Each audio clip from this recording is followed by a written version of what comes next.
Hola, en esta presentación vamos a trabajar los contenidos que hacen referencia a la historia de España desde el final de la Primera República, es decir, 1834, hasta el final de la Guerra Civil, 1939. ¿Cuáles van a ser los puntos más importantes? Pues vamos a ver el reinado de Alfonso XII, la regencia de María Cristina, los cambios sociales y económicos más relevantes, reinado de Alfonso XIII, Segunda República y, por último, la Guerra Civil. Bueno, lo primero que tenemos que hacer es definir restauración. Me voy a ir un poquito atrás para ponernos en situación, en contexto. Tenemos que recordar que los Borbones en 1868 fueron expulsados de España después de la Revolución Gloriosa en la figura de Isabel II que se tuvo que exiliar. Después hubo un intento de otra monarquía con otra dinastía, de los Saboya, la figura de Amadeo, y bueno, pues fue un fracaso y el rey terminó abdicando. Y por último, hubo una primera república que tampoco tuvo éxito y terminó con un pronunciamiento. En este sentido, vamos a definir la restauración como la etapa política o sistema político que se establece cuando se restaura la figura de Alfonso XII a los Borbones en el trono del país. ¿Qué características tiene esa restauración? Bueno, pues lo primero que tenemos que ver es que se hizo una constitución en 1876 que compaginaba aspectos moderados, como puede ser el establecimiento de la religión católica como religión oficial, y no estaban permitidos la exposición pública de otros credos, aunque sí se les permitía, y como parte más moderna, pues podemos destacar la soberanía compartida entre el rey y las cortes.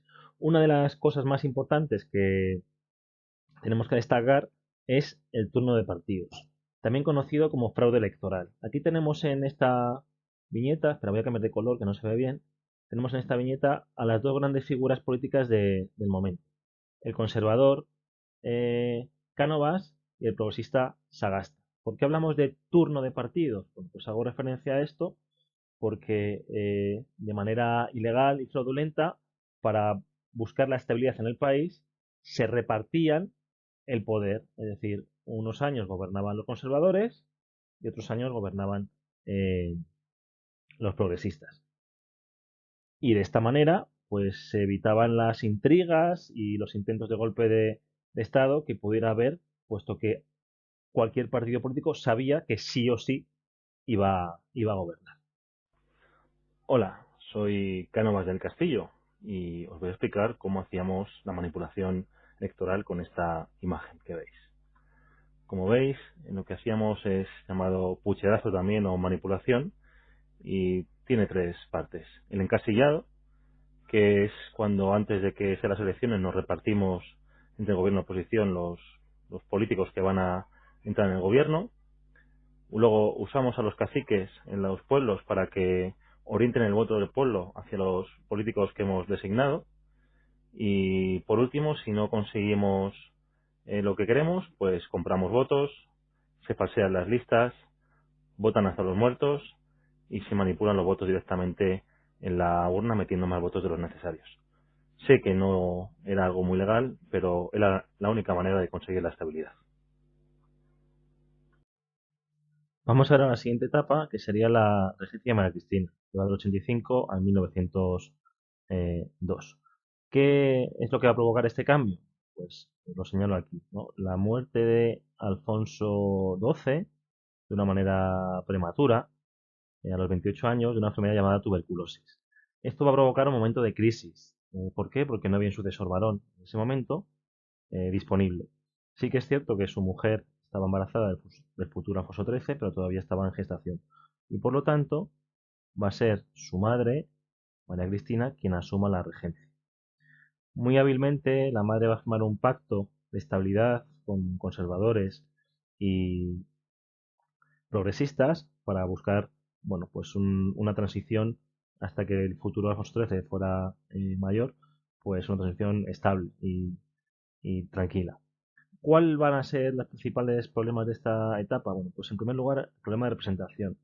A pesar de que se había instaurado el sufragio universal masculino, todavía quedaban muchas personas sin derecho a voto. Y más allá de también lo que os comentaba, de ese fraude electoral que se estaba realizando. En segundo lugar, pues va a destacar el auge del nacionalismo catalán, vasco y gallego, eh, que van a reclamar pues más autogobierno dentro del país, incluso independencia en algunos casos. El tercer gran problema va a ser los problemas coloniales. En esta etapa se van a perder las últimas colonias que tenía España en Latinoamérica y en Asia. Por un lado se va a perder Cuba en el 98 y por otro lado las Filipinas.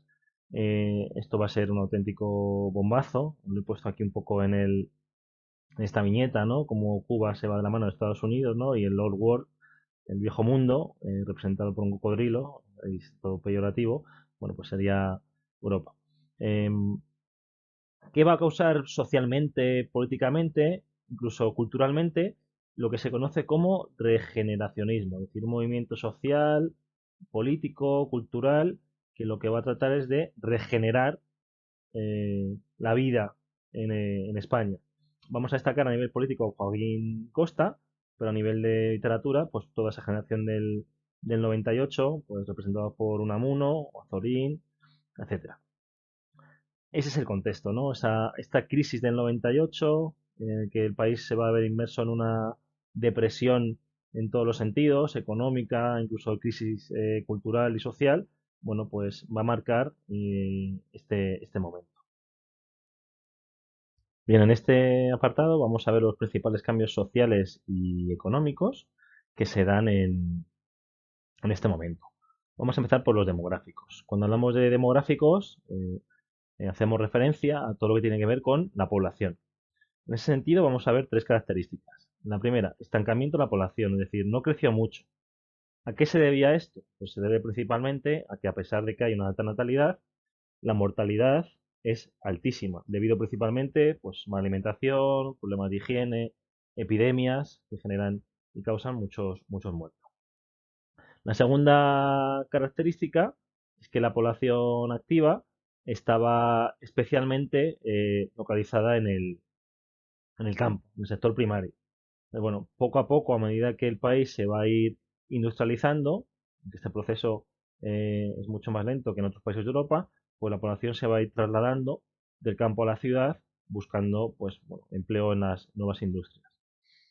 Y por último, las migraciones, que se van a dar de dos tipos. Migraciones internacionales de población que va a ir a otros continentes, especialmente a América, buscando mejores oportunidades, y las migraciones internas dentro del país, lo que se conoce como éxodo rural, que es el traslado de la población del campo a la ciudad, buscando mejores oportunidades. Principalmente las ciudades receptoras de población, pues va a ser Cataluña, País Vasco y Madrid.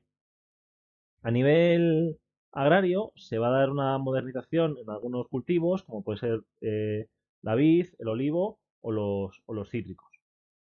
Otra característica es que la propiedad es muy desigual, es decir, especialmente en el norte de España predomina el minifundio, es decir, pequeñas parcelas, pequeños propietarios, y a medida que vamos yendo hacia el sur de España predominan los latifundios, es decir, grandes parcelas que están en manos de grandes propietarios. En este sentido, vamos a destacar la figura del cacique, que era ese terrateniente que poseía mucho poder en el campo, tenía muchas tierras y que no solamente ejercía una influencia económica en el país, sino también una influencia social en los pueblos donde estaban establecidos. Por último, vamos a trabajar con los cambios sociales y económicos. A nivel económico, vamos a destacar la creación del Banco de España.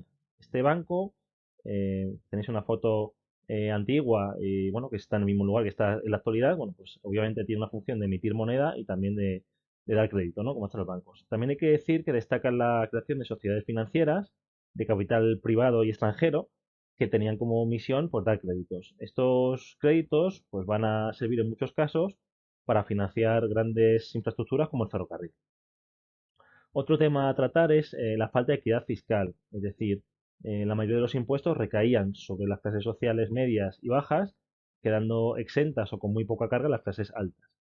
Y por último, se creó en 1868 la peseta como moneda común del país. Esta moneda, que vosotros no habéis conocido, pues estuvo eh, digamos, en circulación hasta el 2002, momento en el que entra el euro, que es la actual moneda.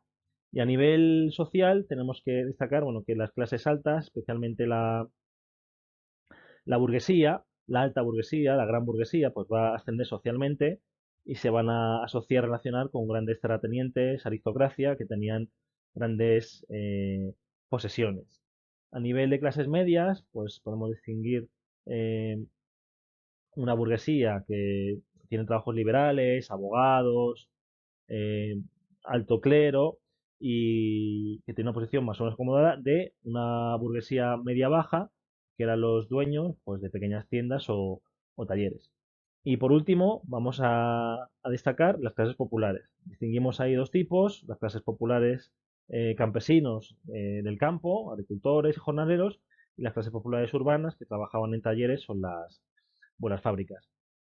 Destacar en este sentido que, dado el desarrollo de las ciudades y de la industria, se va a empezar a desarrollar el movimiento obrero, con la creación de los primeros sindicatos, como puede ser UGT, o la formación de política del PSOE, Partido Socialista Obrero Español, que surge de la mano de la figura de Pablo Iglesias.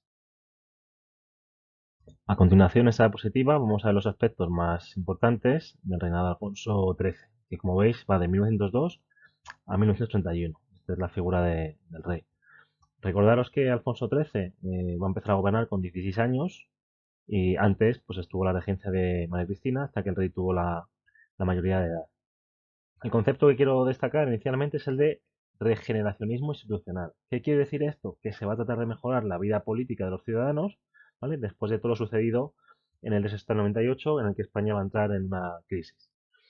¿Cuáles van a ser los presidentes del gobierno más relevantes? Pues os he destacado dos. Maura, conservador, y Canalejas, liberal. Vamos a ver algunas de sus políticas más destacadas. De Antonio Maura podemos decir que pues intentó acabar con el caciquismo y para ello propuso la ley electoral, el voto obligatorio. Por otro lado, pues a nivel social, pues va a regular el derecho de huelga, va a establecer el descanso los domingos de los trabajadores y quizá la medida más importante, pues fue la creación del Instituto Nacional de Previsión, que sería lo que se asemeja hoy a la Seguridad Social, más o menos, y que tenía como objetivo, pues, gestionar las ayudas a desempleados y jubilados. Canalejas, que fue el otro presidente de gobierno liberal, pues estableció el servicio militar obligatorio, quitó el IVA a productos de primera necesidad para que todas las personas tuvieran acceso a estos productos y trató de regular las órdenes religiosas con la conocida ley del candado. En ese sentido, hay que resaltar que Canalejas será asesinado, con lo cual, bueno, pues se va a crear una crisis importante. A nivel internacional, España, tras el desastre del 98, se va a centrar en el norte de África, en Marruecos. Allí, en 1912, se va a establecer un protectorado español de Marruecos que tenía como objetivo pues controlar a las tribus rifeñas que estaban bueno, pues en pie de guerra y que necesitaban bueno, pues un país que controlara ese territorio. En este sentido, pues bueno, pues es importante destacar que esta política en el norte de África va a traer bueno, conflictos. El más llamativo es el llamado, o la llamada, mejor dicho, la Semana Trágica. Eh, Esto ocurrió en Barcelona y está relacionado con el embarque de tropas, de soldados hacia esta región del norte de África, de Marruecos. No todo el mundo estaba de acuerdo con esta política y luego de fondo también había que las clases más acomodadas y privilegiadas podían pagar para que sus hijos no fueran a la guerra. Entonces, bueno, se va a mezclar ese sentimiento de descontento, va a introducirse también protestas obreras, bueno, al final se va a montar una huelga general que va a terminar en revueltas populares de alta intensidad con grandes destrozos y va a ser reprimida con mucha dureza, habrá muchos muertos.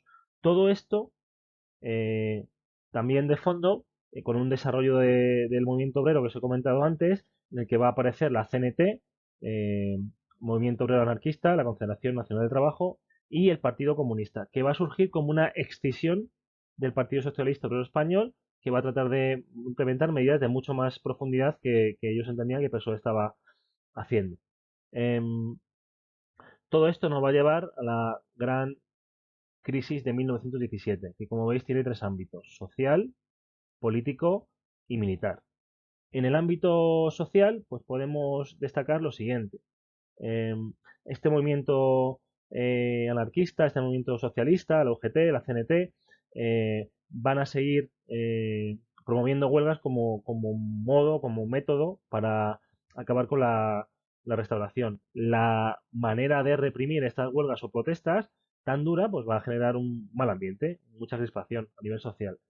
A nivel político, eh, bueno, pues en este momento de crisis el gobierno va a suspender las Cortes y, bueno, pues partidos republicanos, socialistas y catalanes se van a reunir aparte en otro parlamento que fuera de la ley de alguna manera y eso también va a ser reprimido con mucha dureza, por lo tanto la crisis política también se va a dar.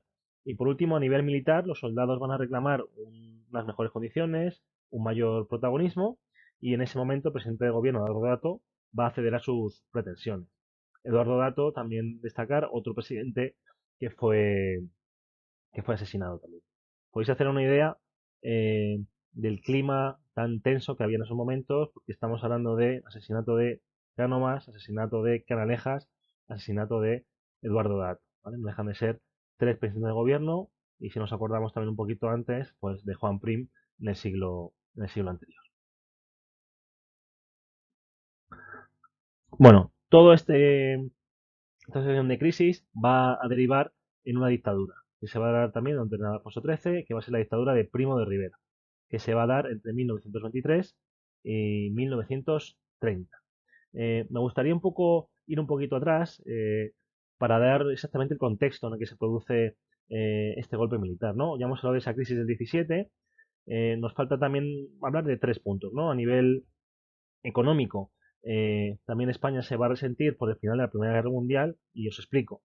Eh, España como país neutral pues había tenido una posición ventajosa, dada su estabilidad en ese momento, de poder comerciar con diferentes países.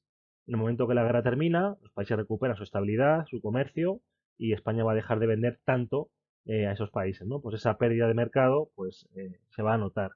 A nivel interno, pues el movimiento nacionalista, tanto catalán como el vasco, va a tener mucho peso y va a generar también mucha inestabilidad. Y a nivel militar, España va a tener una derrota muy dura en Marruecos, la batalla de Anual, que va a generar mucho desprestigio a nivel militar y también, por qué no decirlo, mucha crispación en la opinión pública. En ese contexto, la respuesta va a ser autoritaria y Miguel Primo de Rivera va a dar un golpe de Estado.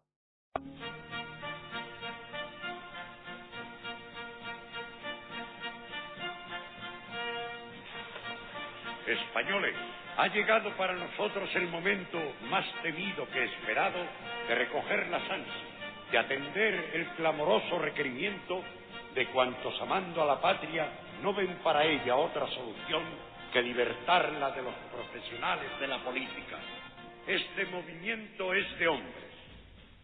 El que no sienta la masculinidad completamente caracterizada, que espere en un rincón, sin perturbar los días buenos que para la patria preparamos.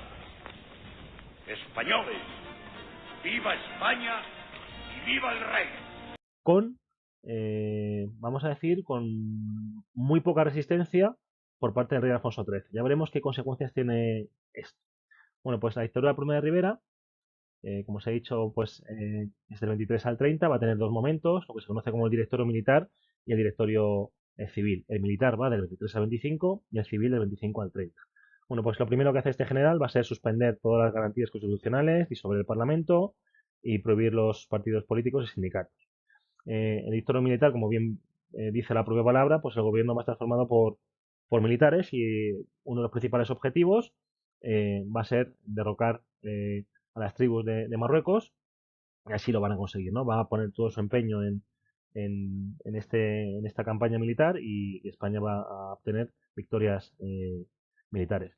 A nivel del directorio civil, lo que se va a provocar es, bueno, va a entrar personal no militar eh, con una intención clara, que es dar una imagen de democracia a la dictadura. En ese sentido, pues se va a crear un partido político único que tenía como nombre la Unión Patriótica Se van a hacer exposiciones universales para, bueno, pues dar a entender al mundo la normalidad que había en ese momento, pero no podemos olvidar que todo esto está dentro de ese contexto ideológico del fascismo, ¿vale? En el que se inspiró, evidentemente, Primo de Rivera con esas políticas tan autoritarias. La crisis económica, social y política no se va a resolver y va a llegar un momento en que Primo de Rivera dimita. Le va a suceder Berenguer y con poco éxito, de hecho despectivamente se llamaba la dicta blanda, no se juego de palabras con dictadura, dicta blanda, y después de Berenguer el almirante Aznar. Tampoco va a tener éxito y ahí el rey Alfonso XIII se va a quedar en una posición muy incómoda, ¿no? Puesto que por parte de los partidos políticos se estaban organizando para acabar con ese sistema, republicanos, socialistas, nacionalistas, van a llegar a un acuerdo, se llama el Pacto de San Sebastián, y ya Alfonso XIII ya no va a poder volver atrás, ya no va a poder dar una imagen de monarca parlamentario, liberal y abierto, porque ha permitido, o por lo menos no se ha resistido de una manera activa, a una dictadura. Por lo tanto, cuando llegan las elecciones del 31, eh, va a haber una mayoría de voto, especialmente en las ciudades, hacia partidos no monárquicos, y al rey no le va a quedar más remedio que abdicar, ¿vale? Es una posición bastante eh, imprevista, puesto que técnicamente las elecciones las ganó, pero no las grandes ciudades, ¿no? El rey va a ver que no tiene el apoyo necesario y abdicará, y dando por tanto comienzo al periodo de la historia de España, que es la Segunda República.